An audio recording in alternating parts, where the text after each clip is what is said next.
Shalom, saudara-saudara Tuhan kasihi, senang sekali jika pada saat ini kita bisa bersama untuk merenungkan sabda Tuhan.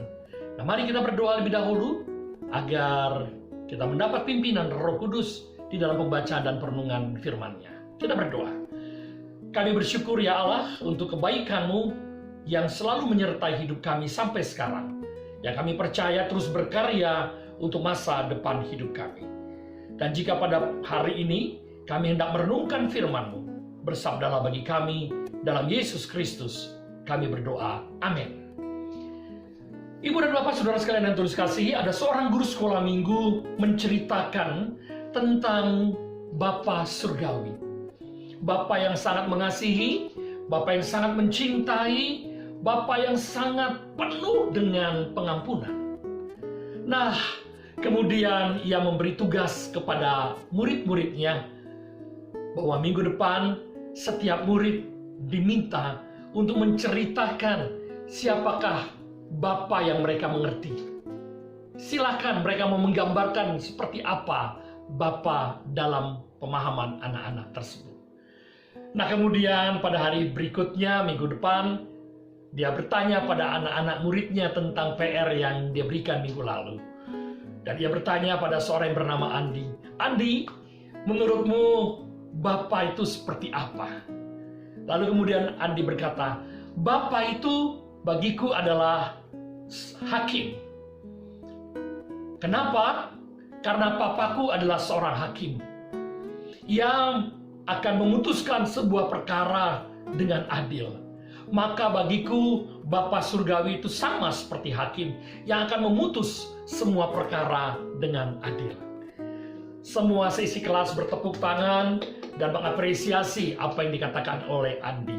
Lalu kemudian sang guru berpindah kepada seorang yang bernama Putri. Putri, ceritakan, seperti apakah Bapa yang kamu pahami? Lalu sang putri ini berkata, Bapa bagiku adalah dokter. Karena papaku adalah seorang dokter. Jadi ia bertugas untuk menyembuhkan orang-orang yang sakit. Maka Bapa Surgawi juga seperti itu. Ia menyembuhkan orang yang sakit, orang yang lemah tubuhnya dipulihkan dan disehatkan. Semua kelas bertepuk tangan menunjukkan betapa hebatnya seorang yang bernama Putri ini. Dan semua ditanya satu persatu dan semua menceritakan Bapa dalam gambaran mereka masing-masing seperti yang mereka pahami dalam relasi mereka bersama dengan ayah mereka. Tadi ada yang hakim, ada yang dokter, ada yang insinyur, yang membangun jembatan, yang menghubungkan antara Allah dan manusia, dan seterusnya dan seterusnya. Sampailah kemudian pada seorang yang bernama Jaya. Anak ini tertunduk dan diam. Sementara seisi kelas sedang antusias bercerita. Lalu sang guru berkata, Jaya, kamu satu-satunya yang belum bercerita. Menurutmu Bapa seperti apa? Lalu Jaya pun berkata, Bapa bagiku adalah pemulung. Sontak semua kelas terdiam dan memandang wajah. Tampaknya kurang senang dengan apa yang dikatakan oleh Jaya. Termasuk sang guru sekolah minggu yang berkata, maksudmu apa? Jangan merendahkan Bapa Surgawi dan menyamakannya dengan pemulung. Lalu Jaya pun berkata, ayahku adalah seorang pemulung.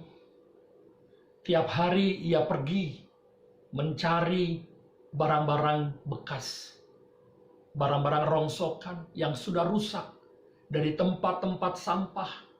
Dia pungut dan dia bersihkan, lalu dia kirim ke pengepul untuk nanti dapat didaur ulang. Jadi bagiku, Bapa Surgawi sama dengan ayahku, pemulung. Karena Bapa Surgawi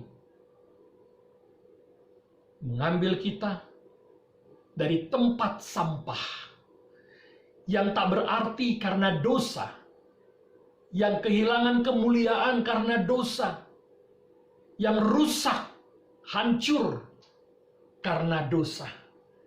tapi ia memanggil kita, mengambil kita, membersihkan kita, dan mendaur ulang menjadi baru. Sontak semua kelas terdiam, dan termasuk sang guru.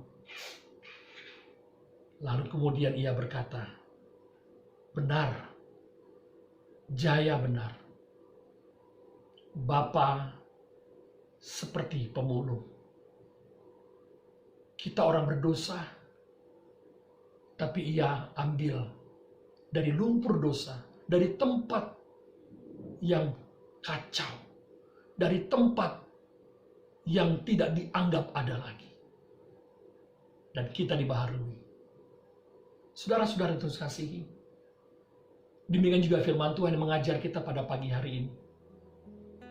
Ia berkata dalam Yohanes pasal 3 ayat 16. Yohanes 3 ayat 16, karena begitu besar kasih Allah akan dunia ini, sehingga ia telah mengaruniakan anaknya yang tunggal, supaya setiap orang yang percaya padanya tidak binasa, melainkan beroleh hidup yang kekal. Yesus Kristus datang, diutus oleh Sang Bapa, untuk mengambil kita, orang-orang yang berdosa, dari tempat-tempat yang hina, dari sampah-sampah yang bau dan busuk. Ia mengambil kita, membersihkan kita dengan darahnya yang tercurah di atas Kalvari. Saudaraku, mari kita hargai kasih dan cinta Allah dalam Yesus Kristus, yang sudah menebus kita dari lumpur dosa, dari hidup yang tak berarti, sia-sia, ke dalam hidup, firman-Nya berkata, memperoleh hidup yang kekal. Betapa baiknya Tuhan yang mengasihi kita. Mari kita berdoa. Terima kasih Bapa untuk firman-Mu. Kami bersyukur kami orang yang berdosa, sampah yang sudah tidak ada artinya apa-apa. Tapi Engkau pungut, Engkau ambil, Engkau sucikan, Engkau bersihkan dengan darah-Mu ya Yesus. Sehingga kami menjadi baru. Kami berterima kasih. Dan kami mohon kuatkan kami. Mampukan kami untuk berjalan dan memahami betapa berharganya kami di mata-Mu ya Bapa. Dalam nama Yesus kami berdoa. Amin. Saudara tetap semangat, tetap andalkan Tuhan, dan jaga kebersihan, jaga kesehatan, tetap olahraga, agar kita tetap penuh dengan sukacita. Karena kita berharga di mata Tuhan. Kita ditebus, disucikan, dibersihkan oleh darah Yesus Kristus Tuhan. Jangan lupa, setiap jam 9 malam, kita masih terus berdoa untuk bangsa dan negara kita, agar segera wabah COVID-19 ini segera berlalu. Kita perlu berdoa untuk tenaga medis yang begitu lelah, yang begitu mengalami berbagai macam pergumulan yang tidak mudah. Kita perlu berdoa untuk mereka, agar mereka dikuatkan, dihibur, dan diberi semangat.